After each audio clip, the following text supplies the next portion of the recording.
Happy Monday, everyone. Great Labor Day weekend. Hopefully, those of you that didn't have to work have gotten rest and enjoyed your time with your family and friends. Well, let me welcome you to this Monday night special event. Normally, during this time, you would listen to Perspective and I would have some guests for you to enjoy. But tonight, I am so excited. Many of you have been asking about this, so tonight you're in for a treat. Tonight it is Backstage with JaPaul yours truly. And I am excited to have in the virtual studio my eldest sister, Monica Martin Fletcher, who will be the host for this evening. So at this time, I officially turn it over to my beautiful eldest sister, Monica. Well, hello everyone. Thank you so much for joining myself and my brother tonight. I think I am more excited than he is to get an opportunity to honor someone who honors everybody. Is such a privilege, and I am so elated I turn it over to my that he even asked me to be a part of this show with him tonight. So he has given me permission as the oldest. Yay! So I am going to walk you through this journey with JaPaul tonight. We actually talked about this a while ago. And there are a lot of you guys who, you may hear me on my show and even hear JaPaul on his own show. You guys will hear us talking about the different things that JaPaul has committed his life to doing. He is such a giver. He has a heart of gold. And I just, myself and on behalf of my family, we just wanted you guys to share in this moment with us to really get to know who JaPaul D. Vines really is when it comes to the businessman. There are so many times that you guys don't get a chance to really see who he is because, again, as I stated earlier, he's always giving so much to everybody else. And so, thank you so much for joining us tonight. We hope that you guys have had a fantastic, restful Monday, getting ready for Tuesday. And so, we're going to just jump right in. Mom, Daddy, Mika, I promise I'm not going to traumatize your policy. I even suited up.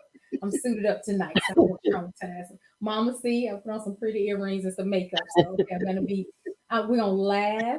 We're gonna crack jokes, but we're gonna be serious. And thank you guys. Now, if you have some questions that you would like to ask, just bear with us, guys. We went ahead and took some questions early because we wanted to give JaPaul enough time to be able to answer those questions. So please feel free to still share any questions that you may have in the comments tab. And JaPaul and myself, we will try to get to those questions before we come off tonight. But if not, we will definitely get those questions answered for you at the end of the show.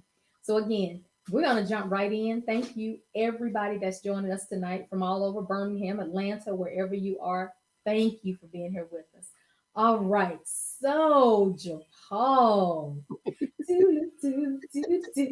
Okay, I'm ready. I'm ready. Okay, I'm back.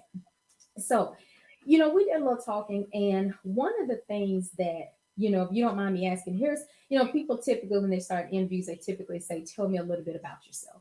right. Well, we talked a little bit, and if you don't mind, I'd like you to tell us a little bit about yourself, but tell us from the perspective of, what inspired you, or how did you get your passion to become a business owner? Okay. So, inspiration from a business owner, and that's really, um, you find out things when you get older that you didn't know when you were growing up. So the inspiration for being a business owner actually came from family. Um, I'll say this: my both of my sisters, Monica and Shamika, and my mom, they also Mary Kay at one point, and they all did great things in that business. But even what I learned when I got older, it went back further than that. My maternal grandmother, the late Barbara Bray, she sold Mary Kay, and then listening to different stories about the family, even on my dad's side, there's always been that business sense. And then my maternal grandmother, the late Bessie Vines, she was probably I should say, older family member that I remember starting her own business. For those who are watching who knew her from the church or from the community, She loved crocheting baby dresses. She did everything at one point. Even for those of you who are remembering, we teased her about this when Martha Stewart was released from prison. They belted out the design, the Martha Stewart coming home poncho. To our surprise, one day we went over there. Grandmother had gotten the material and the stitching thing. I guess I'm saying it right from Hancock Fabrics, and she started taking orders to sell those. So her business was Bessie's Bows and Buttons. And so actually, she was the first person. Now that I think about it, it's funny. I had to be about 11 or 12 years old, and she said, "I want you to make me some business cards." And I'm like, "Business cards, Grandma? What you talking about?" She told me her business name. She bought the kind of card paper that she wanted me to use, and at 11 and 12, all of us have had that creative um, gift. It's just a gift from both sides of the family. And so, thinking about her life and personality, I created what I thought she would like, and she loved it. And to my surprise, when she passed away, when we were going through her things, that was one of the first things that I saw. So that answers your question. And then after that, like I said, the family has always had just great businesses. My uncle, Chip, his real name is Fred, he flips houses. That's a business of his. And then his son, Fred the third, he has a transportation of vehicles. That's a business. My beautiful eldest sister, she's an author, public speaker, t-shirts. My mom has sold Mary Kay. We had a family catering business. A lot of people don't know that. My dad sold insurance. He had a lawn company at one point. So being around all of these things, just constantly, constantly, constantly hearing it, I never thought it would happen for me, but it did. So that's where the inspiration actually came from, my family. Okay, so as a family, why haven't we been inspired yet to get you to start selling that good old lemonade and punch? And I'm sorry, that's just for selfish reasons. I'm just curious. I just wanted to see if we could, kind of get you to be inspired tonight after this video to go ahead and start making that punch and juice and cake. For you guys who don't know, JaPaul makes this. Oh, oh my God! There's this. I don't even remember what he called it. I just want it when I come home. Juice, tea, cake. JaPaul does all that. A lot of that he did learn from my grandmother. And Whirl, we've been trying to get him to dab in that to make that a second income. So I'm bringing that tonight. So perhaps you can help us to encourage him. The At function the end of tea is this. actually coming. Let me say that. And Thank you. I Thank have to you. share this quick story because she's on. Tanisha Harvey Hurst. We did I think it was like a bazaar, where a lot of local businesses came together at our church.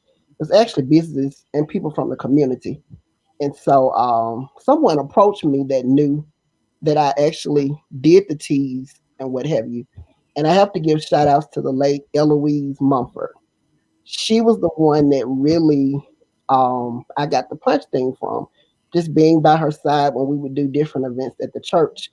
And so I never used her recipe, but I saw how she did it, and I decided to make my own. And so, long story short, at this bazaar, I decided to get a booth. Wasn't really looking to expand from there. The benefits from it went to scholarships, so I got a booth. And let me tell you about Tanisha and her sister Penny. You would have thought, first of all, for those that don't know our family, we are comedians. I can tell you that. You Yeah. would have thought it was some crack in that punch, and I had put some drugs in there. I don't know how many times Penny came to that table, and I think every flavor, because I think Nacho Mama's iced tea, Yes, God. and I forget what the other one was. I think Penny bought every gallon of that Nacho Mama's iced tea from that bazaar, and then there were other people from the church doing it. So from that, it really showed another side of me. And for those that don't know, like Monica said, I'm a great cook. I got that from my mom. My dad cooks too, but he didn't own up to it. My sisters, just a family thing.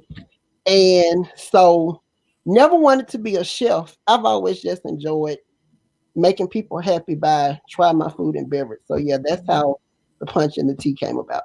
Don't forget that macaroni and cheese. Okay, I'm back. That's Look, you one don't have thing. these people want my food, and you already know how I am about that. So Yes, but you already said that I could let people really know another side of you tonight. And right, so that's what you give for giving your big sister the right. mic. So One some of thing, y'all, if you attended enough events at New Hope, you have been fortunate enough to taste that food. I don't know if you will again, but just be thankful for the times that you did. well, before we go on to the next question, I just want to let Tanisha Harvey know, I'm gonna send my tithes to my church, but I'm gonna send you an offering for convincing JaPaul to go ahead and start making that tea and that lemonade again. Just FYI, okay? A second thing, I'm so glad that you got that tenacity from Grandma Vines, because I think that's really who gave you such a heart and a passion to Hmm. fix it. I am so glad you did not get the Walmart gene from her, but I'm glad that you got that's an inside joke for our family. Right, But I'm right. glad you got the tea and the lemonade out there from her. Okay, let me get back focused. Okay, so listen, when I was looking at the questions online, a lot of people wanted to know a little bit more about divine vision and how you came up with that idea. Before we get into those questions, though, can you share a little bit with your audience, those that know you, those that are learning to know you from your programming that you do on Monday nights? How did you develop your passion for writing? So this is very interesting, and like you said, some may know and some don't know. So actually, um, writing was something that I've always had to do in school. Early age, when you're in preschool, you start when you are tracing the letter templates. They want to check your handwriting and all that. So I really think by like third and fourth grade, when we start writing like short stories, and for that time, they would consider 2 or 3 paragraphs as a short story. And by the fourth grade, I had no, it was actually the fifth grade. We were having a talent show. They wanted to do something different that year, to do something to boost SAT scores. And so we did a school-wide talent show. So a few friends that knew that I had done, several plays at church, and they thought they saw the passion for drama in me.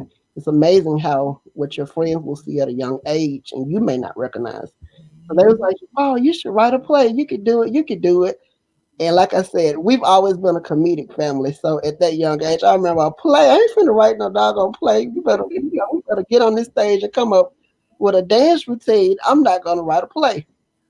So I kept thinking about it, and they actually posted all of the acts that had committed to be a part of the talent show. So the more and more I thought about it, I prayed about it, and I was like, okay, I think I could do this. So at a young age, and this is not a joke, my parents are on it. Monica can tell you, and Shamika, I will tell you too. We had one of those. It was first of its kind by the like the late 90s, 94, 95. They were coming out. It wasn't just a typewriter. You actually had a screen to see what you were typing. So I actually sat there one day, the best I could. I was only um 9 or 10, and I wrote a play. I drafted some things out on pencil and paper, and I typed it. Got my parents to kind of proofread it, and they helped me with the errors. The name of the play was "Do Your Best." So I got a lot of my friends to be in the play. They would take us out of our class to rehearse. We had a student advisor, but the directing and everything was on me at the age of 9. And so, unfortunately, we didn't win the talent show. But just think about it, at the age of 9, to see the whole school be able to watch something that you wrote, and you can say, I did that. It was pretty huge. It really was. And so I have to go back, since we're talking about writing, and I'm not sure if this is something you'll ask, but with the acting, my first show that I did was preschool graduation. I played the part of a rooster. It's still funny to this day. And my only line was cock a doodle doo. That was the only line. But it seems crazy now when you think back on it. But Mhm. just to know how excited I was to do that line, and the biggest inspiration, um, when we were very young, Belinda Joyce Peoples, that's one of my big inspirations when it comes to acting. She was in a local production of Ain't Misbehaving. And so my parents and my sisters and I, we all went to see the production. And at a young age, just to see that type of local talent from blacks, knowing that they were locally, it was just mind blowing. You had never seen something about it. And then the biggest thing, they were locally doing a production that was on Broadway that made Nell Carter famous. So that was Mhm. mind blowing. And then our church drama ministry, which Miss Belinda and Trisha Watkins Hall, they also started. Y'all, when they did these productions, it was like you were in a Broadway show. Yes, My yeah. sisters were a part. The rehearsals, they were strenuous, but they enjoyed it. So Mhm. seeing those things from a young age, they always stuck with me. And those were things that I remember each time I sat down to pen a play or whenever I acted on a play. It was just something that, it never left my memory. Let me ask you this, JaPaul, because it's obvious when, we listen to you, we know that this is your passion. Hmm. Can you share with the audience, was there ever a time that fear, even though you did it at a young age, was there ever a time that fear crept in and said, you know what, I can't do this? Honestly, no. It was like this. I couldn't run from it. Whenever that thought would leave my mind, I would always get an opportunity. Even people that didn't know me at church, I kid you not, we doing this play. We got a part for you. And one person in particular, I won't call their name, they actually told me, we've seen you in other plays. Don't get up there and upstage the rest of these kids. And it was funny because everybody that knows me, and Monica and Shamika will tell you, that's how we were brought up, in the youth choir. Everything we did in church, we were taught to do it with the spirit of excellence. So every role that I've ever gotten in a play, whether it be school, church, even writing, even professionally, I do it with excellence. And I'm just a firm believer, if you're gonna do it right. You don't have do it. If you have to have do it, then don't do it at all. Absolutely. So, talk about this, just popped into my head. So, tell us, knowing that this is your passion and you Mhm. started at such an early age. And the reason I wanted to get this out, because we're going to really go into detail about how you got your production company started, especially as a Black man, because that was a lot of questions that came in from a lot of your online people. So, tell me, let's just say it's just me and you. So, Okay. tell me what it felt like, because I've always been curious to ask you this question. Two questions. The first one, though, is what did it feel like when you opened that curtain when we went to the Carver Theater and you saw that room full of people from top to bottom? That's the first one. And you can answer it at the same time. Okay. At the Carver, and then tell me what it felt like when we went to the Fairfield Auditorium, and at the end of the play, nobody got up to leave. Like everybody stayed to the end of that play. Talk about that a little bit. The feeling at the Carver, open that curtain up, the room's packed, and then Fairfield, at the end of the play, you realize nobody had moved from the room. Kind of talk about that a little bit. What did that feel like for you?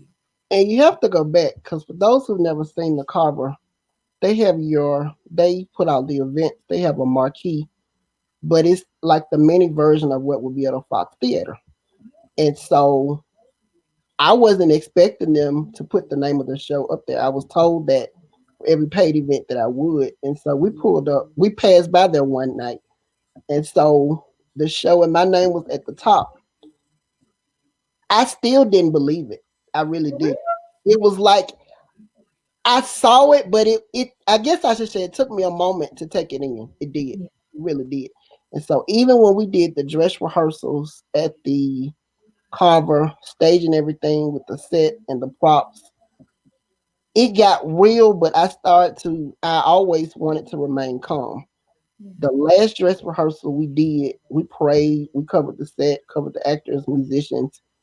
When those people came in and I saw that curtain pull back, it was probably the most undescribable feeling that I had ever had. Because, when you think about you, and I want people to really understand what I'm saying. When you do your plays at church, those are church people. Yeah. Most church people, they're gonna support you and say you did a good job, even if it was garbage. Right. Most church people are gonna say you did a good job. Now there are those honest people that are gonna pull you to the side Right. and say, "Oh, that was garbage." You might, you sure you want to do this? Right. But to have people think enough to invest their money in you to support you professionally, it's a whole nother thought process because people don't have to be nice. Right. People don't have to support you. So to see that many people, and there were actually people that I hadn't seen in years. This is a true story. My dad can tell you. A childhood friend that I actually grew up with. Him and his mom and my mom were great friends. They're still great friends today. Brenda Blackman, her oldest son Demetrius.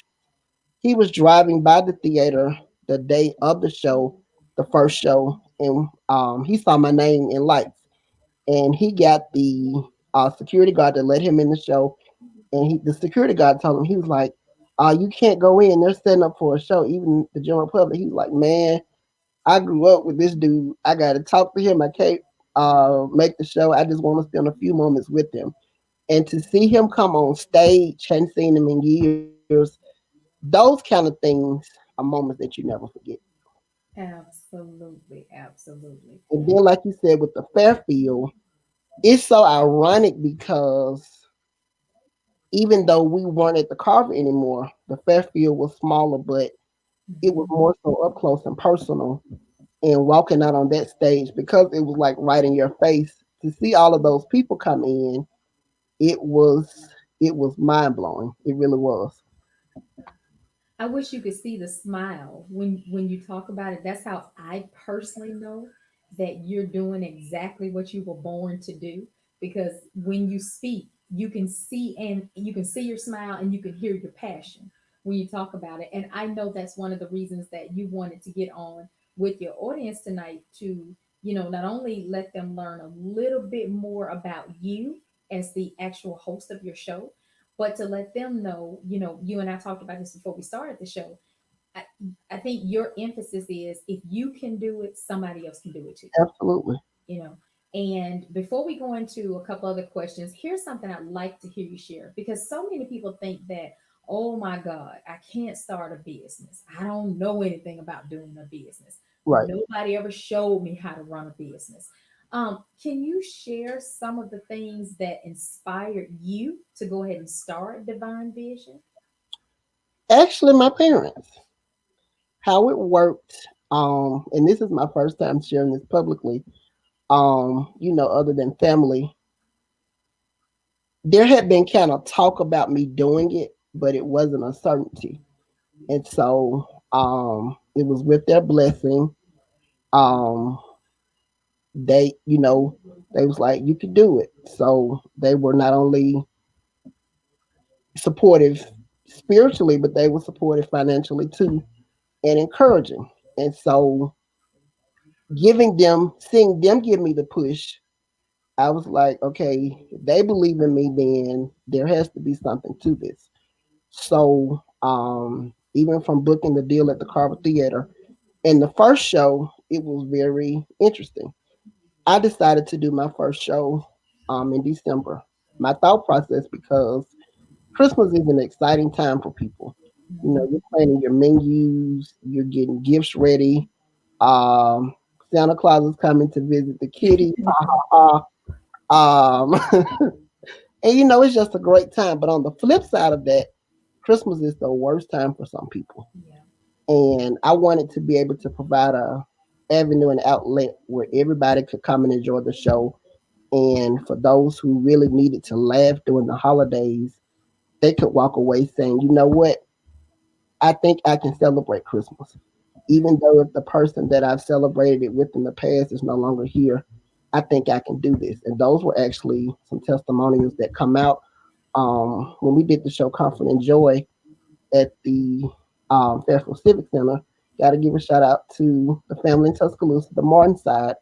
Aunt Diane, she came backstage and she told me, she said that, she had been thinking about mud a lot and she just Mhm. wasn't going to celebrate Christmas.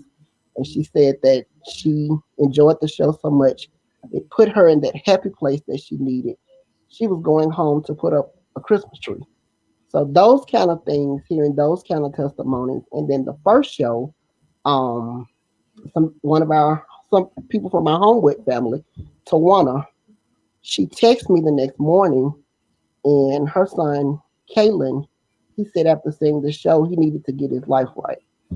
So Mhm. those things like that makes it worthwhile. Yeah. Let me tell you one of the ways I knew that you were serious, because I remember that y'all excuse me, I'm gonna grab some water. Mm. I remember me and our beautiful sister Shamika. This is how we knew you were serious. I had just gotten home, and most of the times, I mean, it's no secret. I don't care when you having a play, what time you having it, when it's gonna be at. I come home. Doesn't matter. Right, So I remember when you did. I think we were at the Carver. I can't remember. And me and Mika didn't know. So right. we came in there like the big bad sisters. We didn't know you had given your cast a break. So, so me and Mika came up in there like, wait a minute, hold up. Hey. We need to bring some order in here. My brother played tonight. We came in there and you just came around the curtain like, y'all, I'm letting them take a break. We was like, hey. And no, we need y'all to get this together now. Starting show.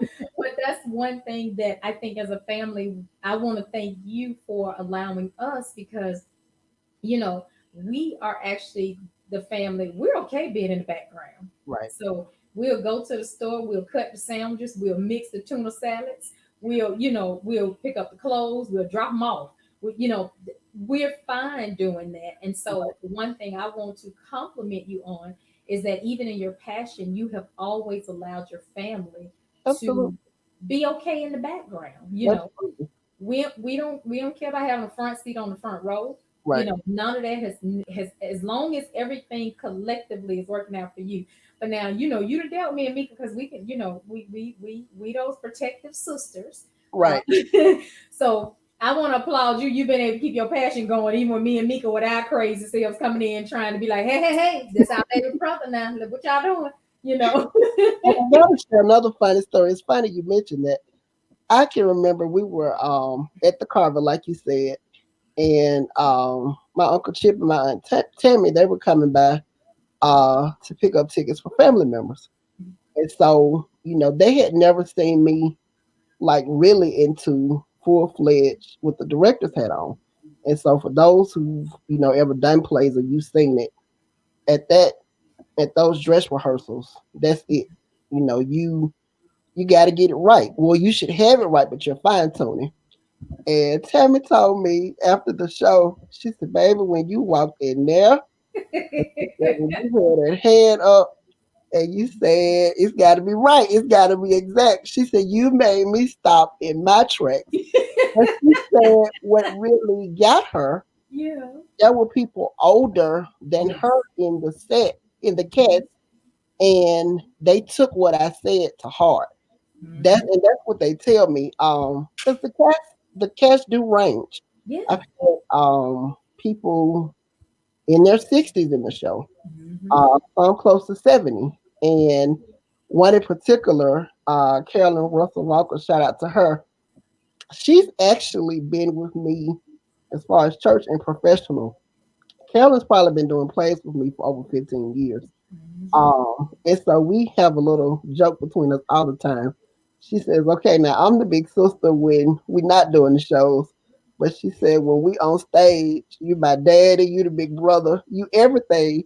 And she said, but that level of respect and authority that we give you, you've earned it, because she said you never talk down to us. If there is a problem, you'll pull us to the side, or you will, get between the people in this thing and you don't fuss at us, but you show us this is how it should be. Let's work towards this. And she said that makes us all pull our heads together to do what needs to be done. Absolutely. And that talks a lot about how you have taken the time to enhance your craft. Yeah, It's one thing to do something and just lay it down until you're ready to pick it up. right, Even when, you are, I feel the same way that Carolyn do. Even when you are behind the scenes in my show, you're like, Monica, what do you think? I'm like, no, you tell me what you think, because I respect the level of authority that you have in your role. And so Carolyn's right. That does says a lot about your personality that people from the youngest child to people who are, our parents' age or older, have that respect level for you when it comes to doing, what you're good at doing, which is right, being a playwright. right. Cool. All right, so I'm having fun so far. See, I'm being good. So listen, because I know we've been going for a little bit, but I definitely want to get into some. It's okay with you. I want to get into some of the questions that were Okay, emailed in to you, because there's absolutely. quite a few of them. Yeah, and I think I Okay, definitely don't want us to miss those before we come off the show. So gotcha. let me ask you this. So one person asked, where does your inspiration come from when you write a play? It's funny you mentioned that. I was gonna say Auntie Vaughn. No, just playing. Actually, yes, that's one of them. I'm just playing. Okay. But it's actually my entire family as a whole, friends or different situations that I know of. But I'm the type when you come to a show, you may say that's me and that person, but you will never be able to say it's 100% me. Hmm. All of my plays, I want you to be able to see yourself in the show because I think that visible in your face, there are going to be plays where you need to go home and do some self examination. So if I could make the characters like everyday living things that you're going through, then I've done my job at the end of the day. So yeah, definitely um, family, close friends, and then too, even when we think back to the earliest African American playwrights, Lorraine Hansberry, she A Raisin in the Sun was in Broadway on 1959, and that said a lot for an African American woman during that time. Was made into a movie the following 2 years. August Wilson, he's another great playwright. There's just so many, and of course, Tyler Perry, not wanting to be like them, but looking to their work for inspiration. Well, of course. I mean, you can only your best conversations are the conversations that you've been involved in. Right, So why not talk about what you know? You know. right. So yeah, definitely makes plenty of sense to me. Cool. Okay, so let's move on. So somebody wanted to ask, what advice would you like to share with a black business owner during this time when we're having such a transition, I guess, in our Gotcha. society of so many people being furloughed or losing their jobs, or what advice would you give someone who wants to become an Okay, entrepreneur? okay. And I was going to tell you, as you ask the questions, you can say who it came from. Okay, Totally up to you, so we can make okay, sure okay, we chop them up on there. okay. But that question, and that was very important. The first thing I would say is make sure you have your business in order. A lot of businesses, unfortunately, they will, and I don't mean this negative. Those of you who know me, I'm a realist. I just don't want you to tell me the good, but I want you to tell me the bad too, Yes. Mhm. because the some bad, all bad is not negative. Right. Because I need you to tell me the bad so I'll know what I need to improve in. It's important that you have your business in order when you running a business, especially black owned business. Here's the thing, and we can say this because the audience is African American. Most people don't take us serious anyway. Right. They don't. A lot of times we are classified as we're doing that just to say we're doing something. We're doing this to compete with somebody. Why they doing that? Why they doing that? They just did this. They need to sit down and go somewhere. So to shut those people up or hush them up, if you're gonna do it, go all the way. That was one of the reasons why I wanted to become LLC and it had nothing to do with people. What we have to understand as African Americans, there are some doors that you can get into when you're taking care of your businesses. So if your business needs to be incorporated, take the necessary steps to do that. If you need to be LLC, do that. If you've been thinking about being a 501c3, you know that's where you would get more support from the community. Take the time to research. There are people in our communities that could sit you down and do that. There are different companies worldwide that doesn't charge you a lot to do that. We as African Americans, we have to take the time to do our homework. Yes. And here's the thing: if you run into a little bump ups, it may even get hard. That's okay. The thing is, don't quit, because if you pray for this vision and if you believe God for this vision, why not go all the way with it? If you pray to Him and you do right by people and you do everything that He's instructed you to do, He will bless you. And I'm not just going to say He'll bless you, but He'll give you a double portion of blessings. But yeah, Absolutely. you have to get your business in order. You have to. It's not even a thought. You have to. That goes for caterers, that goes for authors, that goes for musicians. And let me speak to other authors and musicians. I'm a stickler for this. Getting that stuff copyrighted. You have to, Mm-hmm. and we laugh about it. There's a clip. I don't know how many people saw this. The Caravans were, this was in recent years, they were being interviewed when they did like a reunion. And the late Inez Andrews, she had wrote this song, No Tears in Heaven. And she was saying that she didn't know at the time that she was supposed to get paid for that. And someone, because this was in the like 50s, and someone that she let hear the song 6 months later, it was on their album. Wow. And that person went on to become successful with her song. And she said, if I could see her today, I would tell her I want my money. We laughed and we joked about it, but now everything is wide open. We have no excuse. Everything you want to know in the world, Google. Yep. So let me say this. We can Google stuff for the bad stuff, but let's start Googling things for the good. I'm going to say again, get your business in order. You have to. You have to. And then, when you get a visit from the health department, you won't have to worry if you have all your proper licenses. If you get a business, if your license aren't up to date in general, if you're a stylist, you won't have to worry about getting closed down. Get the business in order. Yep. Definitely. Definitely. Okay. Very good answer. And then you had a couple people. Let's see.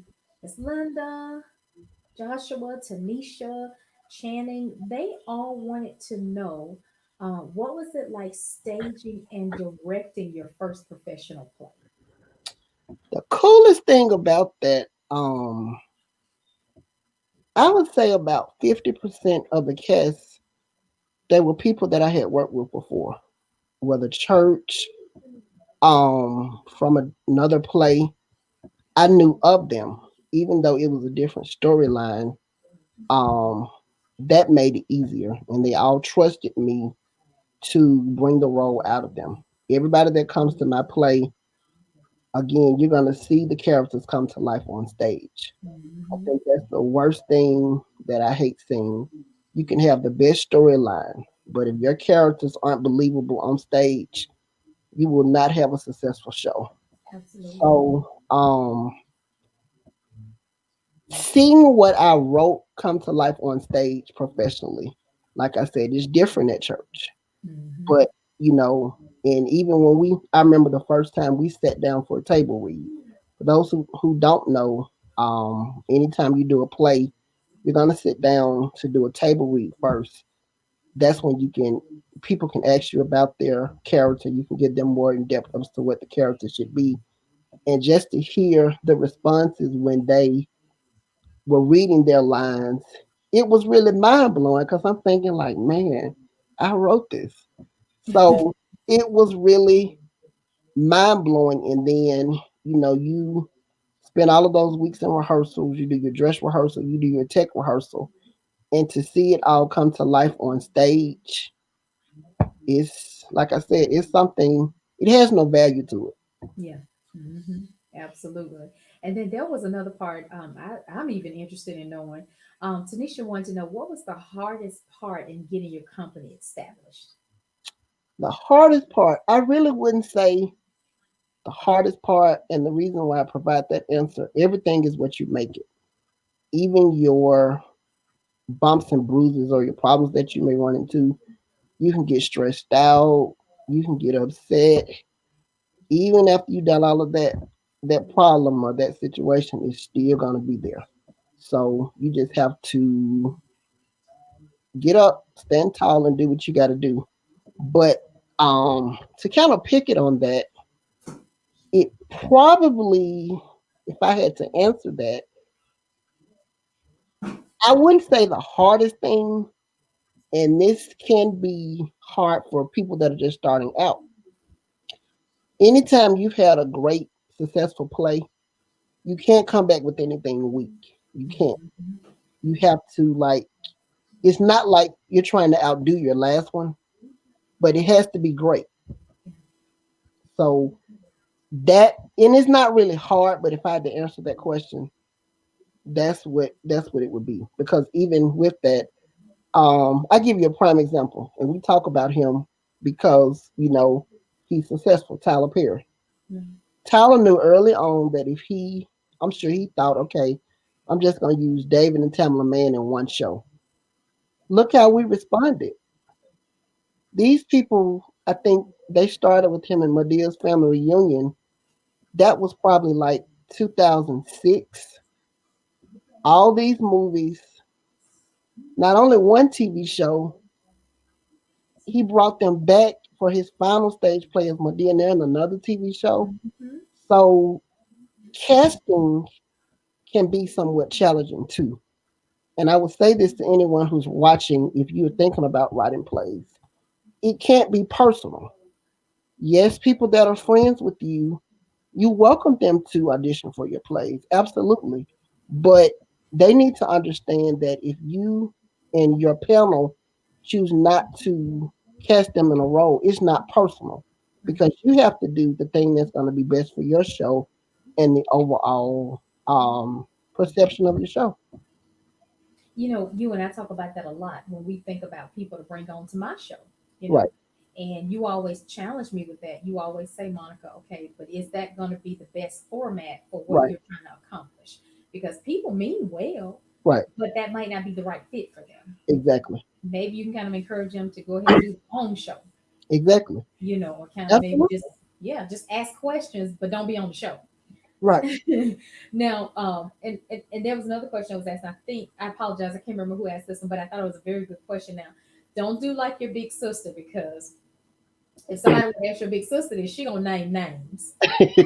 But I don't want you to name names. But what I do want you to talk about, can you think about anything that was ever said to you, not necessarily whether it be family members or, friends or acquaintances or frenemies, I love that word. Um, was there anything that you can recall that was said to you that could have possibly discouraged you from starting your business? And it's funny, people that know our family, we have tough skin. Yeah. It takes a lot to get under our skin. My mom tells me that to this day still. For those who don't know, my professional side, aside from the theater, I have 10 years or more in customer service. So call center customer service. So if you can deal with that, you can deal with anything. But there were those people. Why are you doing that? You hear that enough, you respond politely because God willed it so.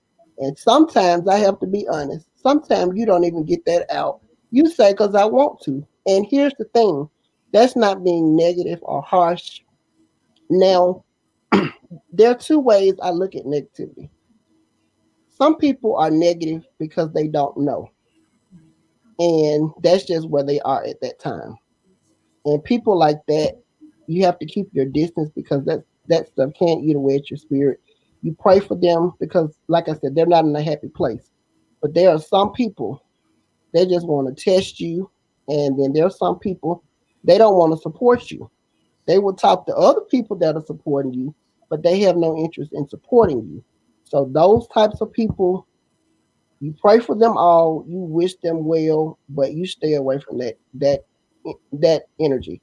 And I guarantee you, for all of the naysayers, God will put a different circle around you until you won't even have time to focus on those negative words that you heard or those that didn't support you. Now you about to make me give you an offering. You and Tanisha can have me back tonight. Because you're right, that is so true. And Right, the older I get, I learn sometimes that some people will give negativity to you because they received negativity themselves. right, And so that's something that's a commodity of yours that I don't think you should trade for anything in the world, because negativity is gonna come. There was this, I don't remember her name, there was this lady here on one of our radio stations in Atlanta, and every day she used to always say, make your haters your motivators. that's right. And so I feel like that's what you've done your entire life, even because, haters, they push you to where you need to be. Probably some of your best plays was written out of the fact that, I'm just going to say me, I probably got on your nerves that week. You know what I'm saying? I probably said, but Paul, you need to be doing this. Why you ain't doing this? You probably like, let me get my damn pen right now and go to writing, you know? And then let me say this: some people, when you're not taught to dream, and when you're not taught to believe that you can do this and that, that can cause you to respond negative. Right. Don't get upset with those people because the more you're around people, you can kind of sense it. Every family, they didn't come from that family where they push you to your limits. Hmm. Some people will, some I know of some parents, they will tell you, you don't dream, it's not going to happen. And listening to that long enough, it can have an effect on you. So those people, you know, you love them, but you pray for them because, as we talked about a few weeks ago, those things can really have an effect on you mentally. Hmm. And you're right. We were very blessed with that. I can't say a lot of times. Well, both our parents did, but especially mama. Mama's always like, okay, baby, what you working on? When you Right, gonna pick that back up? right, But she was never, it's never like it was agitating. It was always in an encouraging tone, like, baby, okay, this is a gift. You know, right, I need you to pick that back up and do something with it. exactly. And I guess it goes back to what you were saying about them encouraging you to go ahead and start, your business. Now, help me out, JaPaul, because I know we got about 10 more minutes left, but I want to remember, what was the previous name of your production company? It was Divine Vision Productions. Okay, okay. And then what made you change it? Okay, so yeah, and I know that was something a lot of people asked too. Yeah. So over the years, I've been blessed to deal with things outside of plays. I've been called upon to book singers for weddings, even funerals, even for different types of events.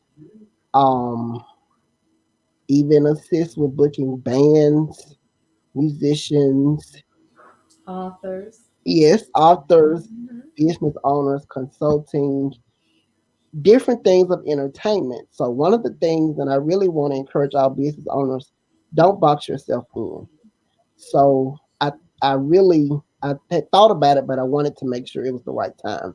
So I decided to go with the Divine Vision Entertainment, so people wouldn't just look to me as the playwright or the stage play guy, but you could that really shows that you're exclusive and you offer more than that. Which, if you think about it, all of it falls under the same umbrella. Hmm.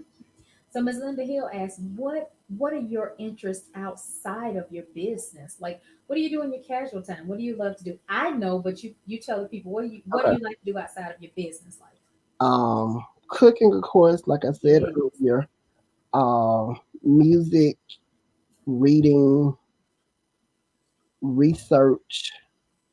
Um, this is something people may not know. Songwriting. For the last show, Comfort and Joy, four of those songs, they were actually original songs. And that was cool to me to see it come together. Songwriters, I have so much love and respect for y'all that have been doing it for 20, 30, 40 plus years. I really do. Me But too. to get with a musician friend of mine to tell him an idea of the tune that I wanted and to hear someone sing it, it was pretty cool. And seeing that I could, do it then, it encourages you to want to do it more. Yeah. Well, I'm gonna add to that. You love to crack jokes, Yes, love spending time with your family. yes, Um, well, I was gonna go back to the tea and stuff, but you already covered that. I mean, because I can see your creativity, like you say, even when you cook. But yes, love to cook, love to try new recipes, and then you love to bring out the good in others. right. And then traveling, of course, COVID, Yes, definitely that. uh, all of, Tell them stopped. about your airplane experience. It was cool. It was Okay. cool. Flew my first plane last year actually, Uh huh. and a lot of people were saying you're gonna need a drink. Man, by the time I blinked, we were landing in Florida because we flew from Atlanta to Florida, so it wasn't bad at all. Definitely looking forward to more flying and just traveling in general. See, I thought that was cool because I think that was you, Mama, and Jalen's first It time, and was so I think that was what was so cool for us for it being you guys' first experience. We all decided to do it together as a family. hmm So I thought that was cool. Me and Mika was like, I wonder what they doing, wonder what they saying. right. They all right? We've been flying Lord since we were like 12 years old. So that was cool. But let me see, there was one more question. Um oh yes, yes. This one is kind of a good segue for us coming towards the end. And actually mom, I think, wanted to know this. She wanted to know how does your faith, knowing a lot of the things that you dealt with in your childhood, a lot of people don't know a lot of medical conditions and things like that you dealt with. Mom wanted to know, how did your faith, keep you on a path of being what you wanted to be instead of getting stuck in the condition that you were temporarily in with all of your medical issues. Okay. Maybe you can really encourage somebody with that, Paul. And for those who don't know, I'll abbreviate it for time because I'm sure there's something else you want to ask, and then there's something I want to add just in case you don't ask. I was born with scoliosis, and for those who don't know, it's a medical condition in the back where it can cause your posture to be kind of slouched or bent over, and so um, wore a back brace from kindergarten. I had the surgery when I was in fourth grade, and Mhm. so I can remember, and we all laugh about it to this day. We find laughter in anything. Sometimes Every it's not fine. the best time to laugh. Let me say that. But if it crosses our mind, we're gonna laugh about it. We're gonna laugh. Or we're gonna sing a song and laugh. Right, right. Laughter more than singing. But so the first doctor, Dr. Eccles, he was older. And so, mom and dad didn't want him operating on me for the obvious reasons. He's old. And then the second doctor, Dr. Dialine, got arrested, so he was on a cane. And this man was talking about going in like every 6 months, I believe. So those that know Janet Demetrius Vines notice I didn't say Deacon and Deaconess. Right. Deacon and Deaconess had went on then. They weren't having it. And so, one thing about our family, for those that don't know, for years, mom worked in the medical field. And Mhm. so, with her working at Carraway and Norwood Clinic and then eventually LabCorp, she was able to come in contact with some of the world's best doctors. And while she was at LabCorp, she found out about this doctor, Dr. John Killian. He practices out of Children's Hospital in UAB. And so, start going to him. He diagnosed it early on, and he was the one that did the surgery. Haven't had any problems since then.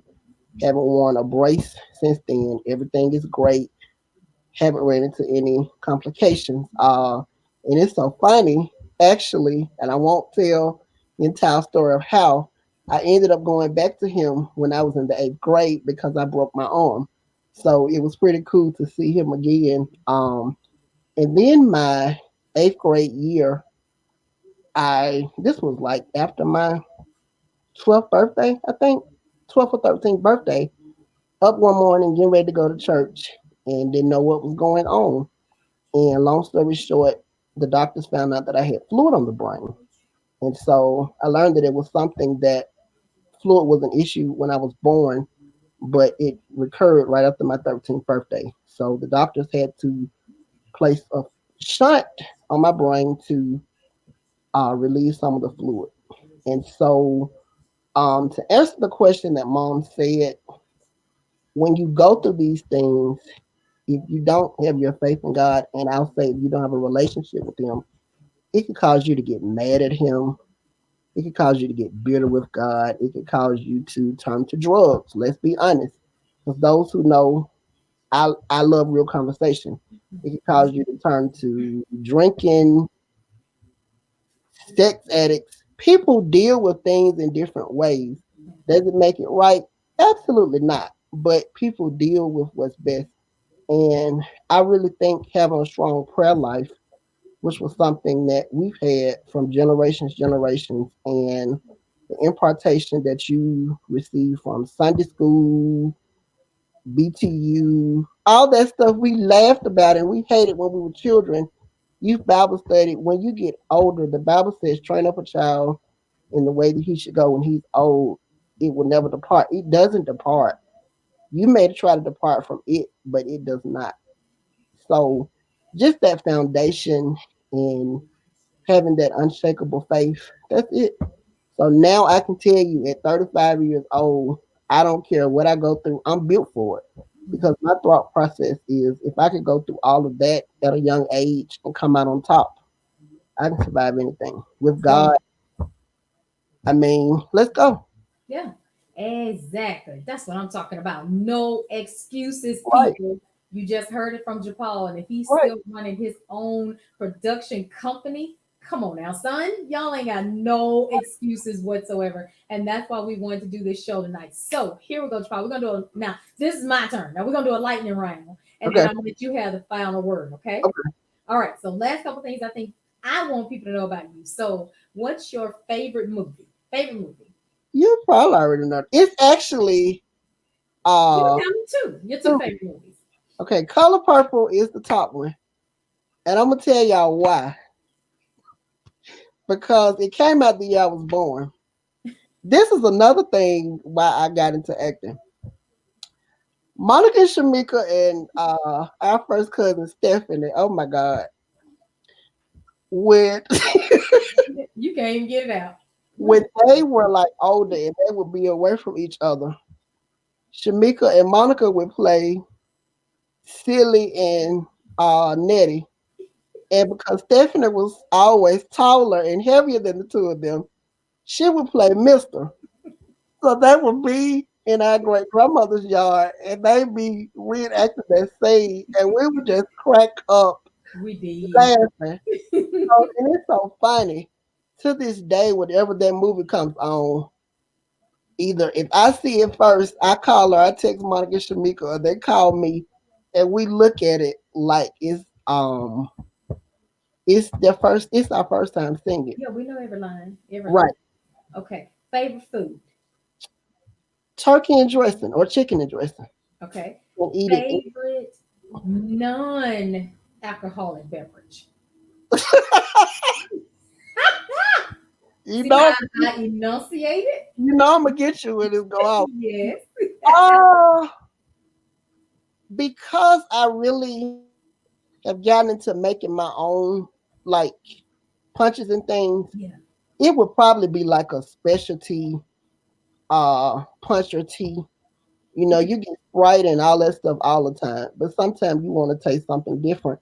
And then let me say this: not telling you how to, what to eat or drink, but the the specialty punches they actually tend to have less sugar in them because they are naturally made. You Right. know, you read a lot of these drinks and stuff, the sugar in it is yeah. So it would be like a specialty tea or drink, like that Kiki Poo juice that's a hit in Birmingham. Yeah. That's what. Okay. Favorite R&B artist, male or female? Ooh, let me say right now that probably would be Avery Sunshine, Okay. and male would be PJ Morton. Okay. Okay. Favorite television series? The Cosby Show, of course. I knew you were gonna say that. Yeah, definitely. Favorite sibling? No, I'm just playing. Don't answer that. Oh, no, Mika, it wasn't me. Mika, it was not You me. knew I had to find something funny. Okay, but yes, of course, I have enjoyed this tonight, and I hope that your audience has enjoyed it as well. I definitely would like to give you the final word. We covered so much. Paul, thank you so much for your You're time, and welcome. thank you for inviting me to be on a hosting here. I actually learned some things about you that I forgot. And I appreciate learning some new things, especially with you sharing as much as you did about your business. I hope that JaPaul has inspired someone. I hope he has, Yes, let you see that guess what? If he can do it, you can do it too. So I'm going to give JaPaul the final word tonight. And again, thank you guys so much for joining my brother on Monday nights. His shows are fantastic. And don't forget, we answer some of the questions tonight. But again, if you do have questions, put them in the comment section and we'll answer them at the end of the video. And as always, please do not forget to join him next Monday yes. at 7 o'clock Central Standard Time. Y'all know I'm Eastern Time, so I have to remember to say that right. All right, final word is yours, Okay. JaPaul. So let me answer these questions real quick, only because they were submitted by longtime supporters, and that I can guarantee you that there will be a part two to this. Want to announce the date, but this is something we'll definitely do again. I've enjoyed it. So someone asked, what was my most memorable production professionally? So, and I laughed. I can laugh about it now. Wasn't mad then because things happen. So my first full year of being in business, we were requested to do I'll Be Home for Christmas again. And one of the roles, and it's not even about any legal issues. I just feel I'm not gonna say a name, but for those who know the story, and if any of my cast are watching, don't laugh too hard. So it was a 2 day show. And so for the Sunday show, we were doing uh prep like a run through. I always ask my cast to be there early. Anything could happen. And so, um, a situation happened that affected this particular female cast member. And instead of her talking to me, next thing I know, I'm being pulled out of a dressing room talking to an artist. She has her costumes, her luggage. She's going off stage. She's leaving. And so I try to call her. She doesn't answer. So now, for those who are not in this business, you would say run after her. No, ma'am, no, sir. In theater, there is one phrase they teach you: the show must go on. So everybody looked to me like I'm supposed to be like stressing out. These were my exact words. Thankfully, there was someone else who had done the play the year before. She couldn't do this play this year, and she was in a much larger role. But she agreed that she would come in as like a stagehand and assist with directing and wherever needed. I said, bring her here.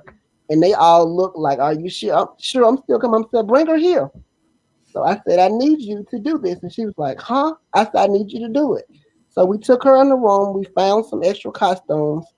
She ran the lines. I teach my characters, if you learn the character enough, you can make it your own. She did the whole production as the role. Nobody knew what happened. When we went out to eat and celebrate afterwards, we laughed about it the entire time, and that was it. And to end that, the person who did leave, I tried to contact her after the show, tried several times. To this day, I don't know why she left and what upset her. So I definitely wish her well in her experiences. But yeah, that probably was like I would even say funny, because had that person not agreed to do the role, that could have went a different route. But I would say different weirdest role. And then another question that I really wanted to highlight is what made me start perspective. Okay, so let me say this. I applaud everybody who does their own talk show, live radio. I listen to them. I support you. That was never a thing for me. My family can tell you, never a thing. But my sister Monica and one of my good friends and cast members, Quinn Hammonds, they both was like, okay, man, you could do this. you're unique, you're creative. I'm like, I ain't studying it. Even when Monica started hers, she's like, I'm still waiting on you to do this. I said, well, you're gonna have to keep waiting. So this year, 2020, was gonna be the year that the company was gonna come back full fledged. We had talked about creating new concepts and ideas. Had talked with my cast, everybody was on board. And when I saw how COVID was hitting and how it was affecting things, with the theaters closed down, I'm like, okay, this is a no-no. And so, for those who really know me, the Clark sisters, they've always been my favorite artists. I put them over R&B. I come to your house and you play Clark sisters all day. You probably have to put me at your house because the conversations we have is like that really deep for me. So leading up to their movie, I said, well, hey, these ladies are from Selma. They have Alabama roots. Somebody from Alabama should do something. So I did a 3 day, I called it a pre-party leading up to the movie. So one night we listened to music, and then the other 2 days I interviewed local and national artists about how their music had impacted. To this date, people are still watching those, and I think last time I checked, it has like 10,000 views. So when I shared that with Monica and close friends, they was like, okay, you need to do your show and you need to do it quick because if this was your first time being out there 3 days back to back and people are responding, you need to do it. So that's kind of how Perspective was born. And believe it or not, we're actually going into the second month. I've enjoyed this and I look forward to bringing you guests that you can relate to.